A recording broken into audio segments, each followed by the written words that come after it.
Hello everyone, I am Paras and today we will discuss all about hydrogen bonding and resonance structure. ठीक है, तो समझते हैं hydrogen bonding क्या होता है।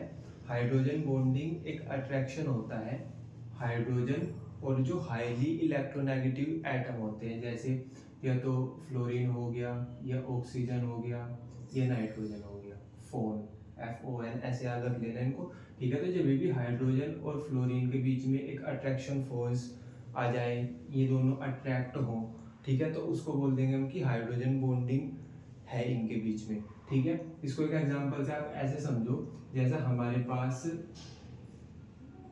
एक मॉलिक्यूल है हाइड्रोजन फ्लोराइड। ठीक है, होता क्या है कि इनके बीच में कोवेलेंट बॉन्ड बना हुआ है। भाई कोवेलेंट बॉन्ड पढ़ा था ना हमने, तो इनके बीच में इलेक्ट्रॉन्स की शेयरिंग हो रखी है, जिसकी जिसकी वजह से इनके बीच में कोवेलेंट बॉन्ड का फॉर्मेशन हो रखा है। ठीक है, लेकिन हमको ये पता होता है कि जो फ्लोरीन है ना, वो ना बहुत इलेक्ट्रोनेगेटिव होता है। तो वो क्या कहता है कि इस पे, क्योंकि बहुत इलेक्ट्रोनेगेटिव होता है, तो स्लाइटली इलेक्ट्रॉन्स को अपनी ओर शिफ्ट करके रखता है ये। ठीक है, तो इसी वजह से भाई, क्योंकि इलेक्ट्रॉन तो शेयरिंग के थे, लेकिन इसने थोड़े से उनको अपनी ओर ज्यादा अट्रैक्ट कर रखा है इलेक्ट्रॉन को। ठीक है, तो होता क्या है कि इसलिए हम इसको नेगेटिव बोल देते हैं कि भाई ये ना थोड़ा सा ना नेगेटिव है, क्योंकि यार इसने ना इक्वल शेयरिंग नहीं कर रखी। ठीक है, तो हमने ना इसके ऊपर ना ऐसे लिख दिया कि ये पार्शियल नेगेटिव है। ठीक है, डेल्टा क्यों लगाया, क्योंकि थोड़ा सा है बस। ठीक है, डेल्टा हम यूज करते हैं थोड़े से नेगेटिव के लिए। ठीक है, और इसके ऊपर हम लगा देंगे डेल्टा पॉजिटिव, कि ये थोड़ा सा पॉजिटिव हो गया, क्योंकि इसने अपने इलेक्ट्रॉन्स को अपने से थोड़ी दूर जाने दिया, अपने से थोड़ी दूर जाने दिया। ठीक है, तो इसको बोल देंगे हम पार्शियली पॉजिटिव और इसको बोल देंगे हम पार्शियली नेगेटिव। ठीक है, तो जब भी किसी मॉलिक्यूल पे हमको पार्शियली पॉजिटिव चार्ज शो होता है, पार्शियली नेगेटिव चार्ज शो होता है, तो हम उसको बोल देते हैं कि डाइपोल बन गई। भाई एक पोल ये बन गया पॉजिटिव वाला, एक पोल बन गया नेगेटिव वाला। ठीक है, तो हमने इनको बोल दिया कि ये डाइपोल का फॉर्मेशन हो गया। ठीक है, तो अब जो हमारे पास मान लो कि एक और हमारे पास HF का मॉलिक्यूल है, तो उस पे भी डाइपोल बन रखे होंगे। तो जब ये पास में आएंगे ना, तो ये हाइड्रोजन और इस फ्लोरीन के बीच में ना एक अट्रैक्शन फोर्स डेवलप हो जाएगा। ठीक है, इस हाइड्रोजन और इस फ्लोरीन के बीच में एक अट्रैक्शन फोर्स डेवलप हो जाएगा, अट्रैक्शन डेवलप हो जाएगा, जिसको बोल देंगे हम हाइड्रोजन बॉन्डिंग। ठीक है, तो मैं ऐसा बोल दूंगा क्या कि हाइड्रोजन बॉन्डिंग दो डाइपोल के बीच का अट्रैक्शन है, जिसको हम हाइड्रोजन बॉन्डिंग बोलते हैं। आई क्या ये वाली चीज समझ में। ठीक है, तो जब भी हाइड्रोजन हाईली इलेक्ट्रोनेगेटिव एटम के पास आता है, तो वो एक अट्रैक्शन फील करता है, जिसको हम हाइड्रोजन बॉन्डिंग बोल देंगे। ये चीज क्लियर है क्या। ठीक है, एक और एग्जांपल देखना है क्या, एक और एग्जांपल देख लो इसका। जैसे हमारे पास H2O है, H2O का मॉलिक्यूल है, तो होता क्या है कि हमारे पास ये ऑक्सीजन हो गया और इसके साथ हाइड्रोजन जुड़ा हुआ है, इसके साथ ऐसे हाइड्रोजन जुड़ा हुआ है। ठीक है क्या। ठीक है, ऑक्सीजन ना इलेक्ट्रोनेगेटिव होता है, तो उस पे चार्ज आ जाएगा पार्शियली नेगेटिव। ठीक है, क्योंकि यार ये हाइड्रोजन के जो इलेक्ट्रॉन है ना, या जो शेयरिंग के इलेक्ट्रॉन है, उनको स्लाइटली अपनी ओर शिफ्ट कर लेगा। ठीक है, तो इसको बोल दिया हमने कि ये इलेक्ट्रोनेगेटिव, सॉरी, ये पार्शियली नेगेटिव है। ठीक है, ऐसे ही हाइड्रोजन हो जाएगा पार्शियली पॉजिटिव, ये वाला भी पार्शियली पॉजिटिव हो जाएगा। ठीक है, अब जो इसके पास के और हाइड्रोजन मॉलिक्यूल है, सॉरी और H2O के मॉलिक्यूल है इसके पास के, वो कुछ ऐसे होंगे क्या।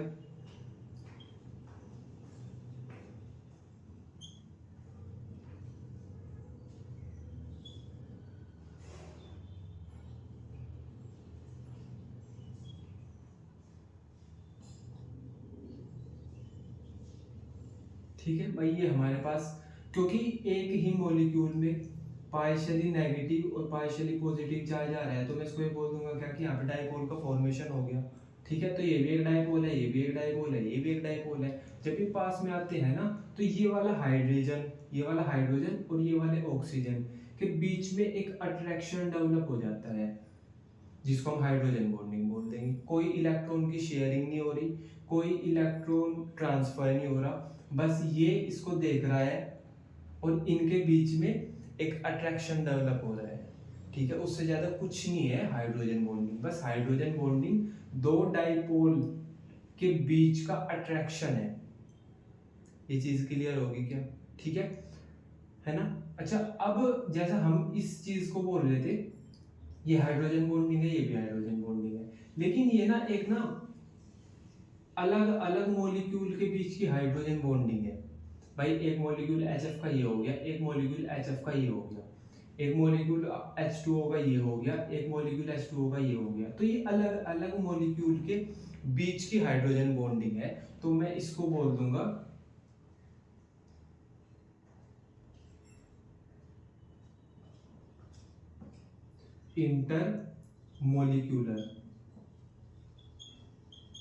इंटरमोलिक्यूलर हाइड्रोजन बॉन्डिंग बोल देंगे हम इन दोनों को।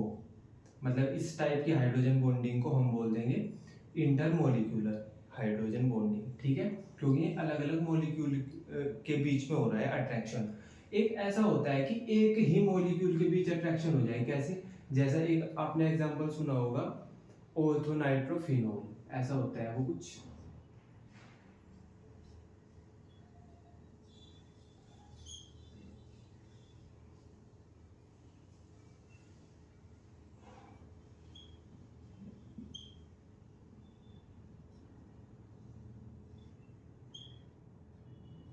देखो ये है हमारे पास ऑर्थो नाइट्रोफिनोल।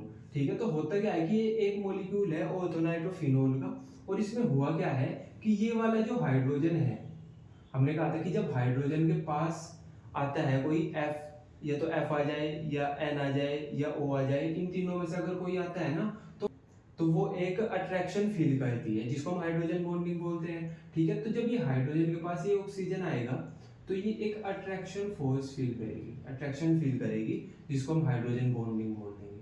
ठीक है, लेकिन ये वाली हाइड्रोजन बॉन्डिंग एक ही मॉलिक्यूल में हो रही है। इस वाले में क्या था, एक मॉलिक्यूल ये था, एक मॉलिक्यूल ये था, अलग अलग मॉलिक्यूल के बीच में हाइड्रोजन बॉन्डिंग हो रही थी, तो हमने बोल दिया था इसको इंटरमोलिक्यूलर हाइड्रोजन बॉन्डिंग। ठीक है, क्योंकि ये एक ही मॉलिक्यूल में हो रही है, तो इसको बोल देंगे हम intra molecular hydrogen bonding.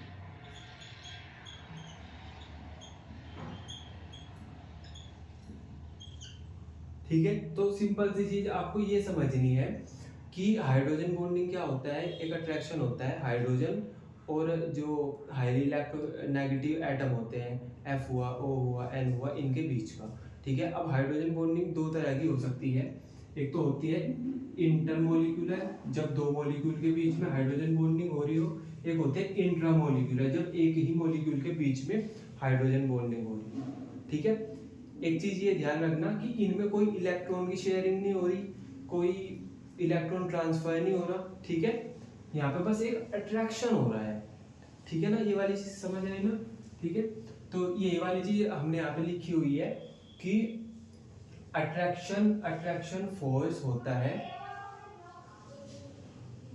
Hydrogen और FON के जो एटम होते हैं उनके बीच में एक अट्रैक्शन फोर्स होता है, जिसको हम हाइड्रोजन बॉन्डिंग बोल देते हैं। ठीक है, इनमें कोई there is no sharing of electron, तो इनमें कोई इलेक्ट्रॉन की शेयरिंग नहीं होती, ना इलेक्ट्रॉन ट्रांसफर होता है। ठीक है, तो ये हो गया हमारे पास hydrogen bonding. Types of hydrogen bonding intermolecular और इंट्रामोलिक्यूलर। जब दो मॉलिक्यूल्स के बीच में हाइड्रोजन बॉन्डिंग हो, जो अट्रैक्शन फोर्स है वो दो मॉलिक्यूल के बीच में हो, तो उसको बोल देंगे हम इंटरमोलिक्यूलर। और जब एक ही मॉलिक्यूल के बीच हो, जैसा O और H, ये एक ही तो मॉलिक्यूल के पार्ट है भाई, उसी मॉलिक्यूल का O है, उसी मॉलिक्यूल का H है। ठीक है, तो उसको बोल देंगे हम इंट्रामोलिक्यूलर हाइड्रोजन बॉन्डिंग। ठीक है, कि डिफरेंस बता दो हाइड्रोजन बॉन्ड में और कोवेलेंट बॉन्ड में। ठीक है, तो इन्वॉल्व डाइपोल डाइपोल इंटरेक्शन। भाई डाइपोल बनेगा, डाइपोल ये बनेगा, इनके बीच में जो इंटरेक्शन होगा, अट्रैक्शन होगा, ठीक है, उसको बोल देंगे हम हाइड्रोजन बॉन्डिंग। और जहाँ पे शेयरिंग होती है इलेक्ट्रॉन की, जैसे यहाँ पे H और F के बीच में है कोवेलेंट बॉन्ड, क्योंकि यहाँ पे शेयरिंग हो रखी है इलेक्ट्रॉन की, ठीक है। और यहाँ पे F और H के बीच में है हाइड्रोजन बॉन्डिंग, ठीक है।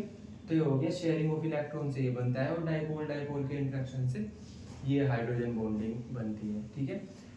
वेरी वीक बॉन्ड, भाई ये वीक बॉन्ड है बहुत ही ज्यादा, क्योंकि एक नॉर्मल इनके बीच में कुछ शेयरिंग नहीं हुई, कुछ ट्रांसफर नहीं हुआ, बस एक अट्रैक्शन हुआ है, तो ये वीक बॉन्ड होगा as compare to covalent bond. जैसे H और F के बीच में कोवेलेंट बॉन्ड है, तो ये वाला कोवेलेंट बॉन्ड ज्यादा स्ट्रॉन्ग होगा, ठीक है। तो strong than hydrogen bonding, covalent bond hydrogen bonding से ज्यादा स्ट्रॉन्ग होता है, ठीक है ना। ये वाली चीज क्लियर है ना, ठीक है। अभी हम पढ़ेंगे कि रेजोनेटिंग स्ट्रक्चर क्या होते हैं।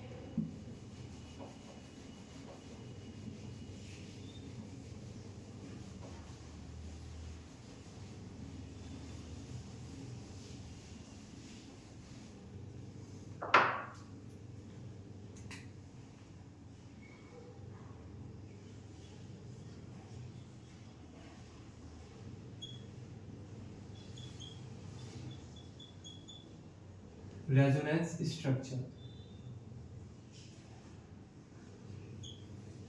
इसको हम एक एग्जांपल से समझते हैं। जैसा हमारे पास ओजोन है, और मैं आपको ये बोल दूं कि आप ओजोन का ना लुईस डॉट स्ट्रक्चर बना दो। हमने वीडियो नंबर सेकंड में पढ़ा था ये कैसे बनाते हैं, ठीक है। सेकंड में हो या थर्ड में हो, है ना, देख लेना। अगर आपको नहीं आते तो वो वीडियो देख लेना जाके, ठीक है। तो आप कैसे बनाओगे इसका लुईस डॉट स्ट्रक्चर? भाई हमने इसके लिए कुछ स्टेप फॉलो किए थे। हमने देखना था कि सबसे पहले तो आप O3 पे, ऑक्सीजन पे ये देख लो कि वैलेंस इलेक्ट्रॉन कितने हैं इसके पास। तो हमको पता होता है, याद होता है कि ऑक्सीजन है ना, उस एक ऑक्सीजन पे 6 वैलेंस इलेक्ट्रॉन होते हैं। तो 6 इंटू 3, तो हमारे पास वैलेंस इलेक्ट्रॉन कितने हो गए? 18 हो गए, ठीक है। इसके बाद हम क्या कहते थे कि ओजोन का हम स्केलेटन बनाते थे, बेसिक स्केलेटन। तो वो कैसे बनाएंगे हम? वो 3 एटम है और हम इनके बीच में एक एक बॉन्ड का फॉर्मेशन कर लेंगे, ठीक है। अब हम देखेंगे कि बेसिक स्केलेटन में कितने इलेक्ट्रॉन यूज हो गए, ठीक है। तो 1 2 3 4 इलेक्ट्रॉन यूज हो गए 18 इलेक्ट्रॉन्स में से, ठीक है। तो 18 - 4 = 40, ठीक है। हमारे पास 14 इलेक्ट्रॉन प्रेजेंट है अभी, ठीक है, वैलेंस इलेक्ट्रॉन। तो हम क्या करेंगे, इनका ऑक्टेट कंप्लीट करेंगे, ठीक है। तो पहले इसका कर लेते हैं 1 2 3 4 5 6 7 और 8। इन 14 इलेक्ट्रॉन्स में से हमने 6 इलेक्ट्रॉन इसको दे दिए, तो इसका ऑक्टेट कंप्लीट हो गया, ठीक है। अब हम क्या करेंगे कि 1 2 3 4 5 6 7 8 4 इलेक्ट्रॉन इसको दे दिए हमने, तो इसका भी ऑक्टेट कंप्लीट हो गया। कैसे? 1 2 3 4 5 6 7 8, ठीक है। अब हमारे पास बचे कितने? हमारे पास 4 इलेक्ट्रॉन और बच गए, ठीक है। तो 4 इलेक्ट्रॉन इसके पास आ जाएंगे, 1 2 3 4 5 6। अब इस पे 6 ही इलेक्ट्रॉन आए, इसका ऑक्टेट कंप्लीट नहीं हुआ, ठीक है। इसका ऑक्टेट कंप्लीट नहीं हुआ, तो हम क्या करेंगे? अगर हम, अच्छा, आपको ये तो याद होगा ना कि जब ऐसे नॉन बॉन्डिंग में हम इलेक्ट्रॉन दिखाते हैं तो उनको लोन पेयर बोलते थे, इनको लोन पेयर बोल देंगे और इसको बॉन्ड पेयर बोल देंगे, ठीक है। तो हम क्या करेंगे, इस पे जो ये लोन पेयर है इसका बॉन्ड पेयर बना देंगे। मतलब इसको बोल देंगे कि आप ये वाले अपने दो इलेक्ट्रॉन ना शेयर कर लो इस वाले ऑक्सीजन के पास। तो ये बोलता है ठीक है, तो ये इनको शेयर कर लेगा कुछ ऐसे। अब देखना 1 2 3 4 5 6 7 8, इसमें तो कुछ फर्क नहीं पड़ा, इसमें तो अभी भी 8 इलेक्ट्रॉन है। अब इसका काउंट कर लो एक बार, 1 2 3 4 5 6 7 8, इस पे भी 8 इलेक्ट्रॉन है, ठीक है। तो अब इसके इलेक्ट्रॉन शेयरिंग करने से इस पे 8 इलेक्ट्रॉन कंप्लीट हो गई, इसका मतलब इसका भी ऑक्टेट कंप्लीट हो गया, ठीक है। आई ना ये वाली चीज समझ में? तो ये क्या हुआ, ये हमारे पास O3 का हमारे पास ये लुईस डॉट स्ट्रक्चर आ गया, ठीक है ना। अच्छा, अगर बॉन्ड लेंथ की बात करूं तो इसकी होती है 148 और इसकी होती है 121। ये इसकी बॉन्ड लेंथ है। हमने पढ़ा था कि भाई अगर बॉन्ड ऑर्डर इंक्रीज होगा मतलब वन बॉन्ड से डबल बॉन्ड बनेगा तो उसकी बॉन्ड लेंथ कम हो जाती है। इसकी बॉन्ड लेंथ है 148 पिकोमीटर और इसकी है 121 पिकोमीटर। ठीक है, आई बात समझ में? ठीक है, अब मैं ये बोल दूं कि अगर मैं इस वाले ऑक्सीजन को इधर लगा दूं और इस वाले को इधर लगा दूं, कैसे? भाई मैंने क्या किया, ये ऑक्सीजन तो सेम है,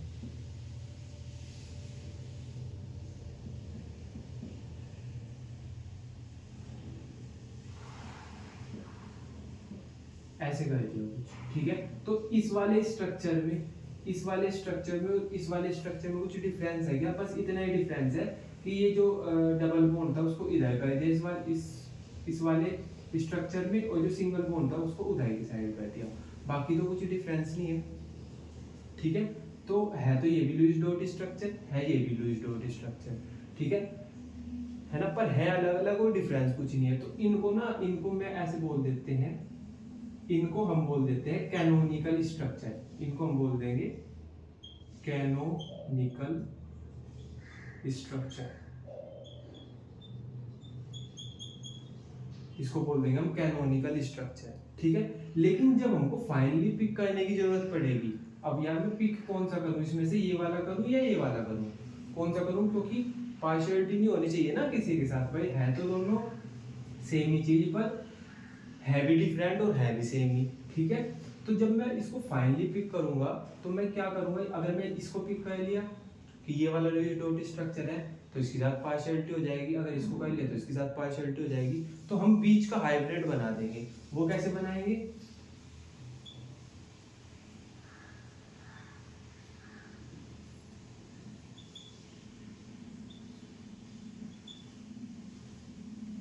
हम इनके बीच में ना सिंगल बॉन्ड तो बना दिया, और हम ऐसे बोल देंगे कि कभी तो डबल बॉन्ड इधर की साइड आ जाएगा और कभी डबल बॉन्ड इधर की साइड आ जाएगा। ठीक है, और इसको बोल दिया हमने रेजोनेंस हाइब्रिड।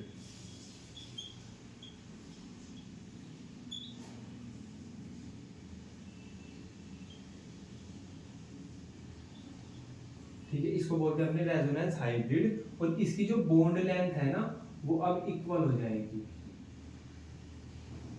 ठीक है, 128 पिकोमीटर इसकी और इसकी भी 128 पिकोमीटर ही हो जाएगी। ठीक है, तो हमने क्या कर दिया, इसको हाइब्रिड बना दिया, इन दोनों का हाइब्रिड बना दिया। भाई एक बार तो डबल बॉन्ड इधर आ रहा था, एक बार इधर आ रहा था, हमने कहा कि कभी तो इधर आ सकता है, हमने इसको डॉटेड लाइन से दिखा दिया। ठीक है, और कभी इधर आ सकता है, हमने इसको भी डॉटेड लाइन से दिखा दिया, और इस स्ट्रक्चर को बोल दिया हमने रेजोनेंस हाइब्रिड। ठीक है, आई ना बात समझ में? ठीक है, अब अगर मैं इसको बोल दूं ना कि इसकी एनर्जी E है और इसकी एनर्जी भी E है और इसकी एनर्जी है E1। ठीक है, तो इन दोनों की एनर्जी तो इक्वल होती है, पर इसकी एनर्जी है ना जो E1 है वो कम है E से, मतलब इन दोनों की एनर्जी तो इक्वल है, और जो इसकी एनर्जी है वो इसकी और इसकी एनर्जी से कम है। अब जिसकी एनर्जी कम होती है वो स्टेबल होता है ना। भाई हमने एग्जांपल पढ़ा था कि भाई एक बच्चा है, वो कभी इधर जा कभी उधर जा, खेलता कूदता फिरता रहेगा। ठीक है, लेकिन जब वो थक जाएगा, मतलब उसकी एनर्जी डाउन हो जाएगी, वो स्टेबल होकर बैठ जाएगा एक जगह। तो हम ऐसे बोल रहे थे कि जिसकी एनर्जी ज़्यादा होती है वो कम स्टेबल होता है, वो एक जगह आराम से नहीं बैठेगा। ठीक है, लेकिन जिसकी एनर्जी कम हो जाती है वो स्टेबल हो जाता है, वो एक जगह बैठ जाता है। तो मैं ये बोल रहा हूँ कि इसकी एनर्जी थी E1 और E1 है ना वो E से कम है, तो मैं इसको ऐसे बोल दूंगा क्या कि ये ज्यादा स्टेबल है, ये ज्यादा स्टेबल स्ट्रक्चर है एज कंपेयर टू दिस और दिस। ये वाला ज्यादा स्टेबल है, क्यों? क्योंकि इसकी एनर्जी है ना वो इससे और इससे कम है। ठीक है, तो ये हो गया हमारे पास रेजोनेटिंग स्ट्रक्चर। क्या होता है भाई, रेजोनेटिंग स्ट्रक्चर बोल दो या कैनोनिकल स्ट्रक्चर बोल दो, दोनों सेम ही चीज है। ठीक है, और फिर हम फाइनली पिक के लिए इनको हाइब्रिड बना देते हैं, तो ये हो गया रेजोनेंस हाइब्रिड। ठीक है, आई चीज समझ में? क्लियर है? ओके रिपोर्ट, ठीक है। तो यहाँ पे हमारे पास इस चैप्टर के जितने भी टॉपिक्स थे वो सब कवर हो चुके हैं, ठीक है। तो हम ऐसा बोल सकते हैं कि यहाँ पे ये वाला चैप्टर कंप्लीट होता है, ठीक है। अभी एक वीडियो और आएगी जिसमें हम इस चैप्टर से रिलेटेड बहुत सारे क्वेश्चंस डिस्कस करेंगे, ठीक है। तो फिर चलते हैं, बाय।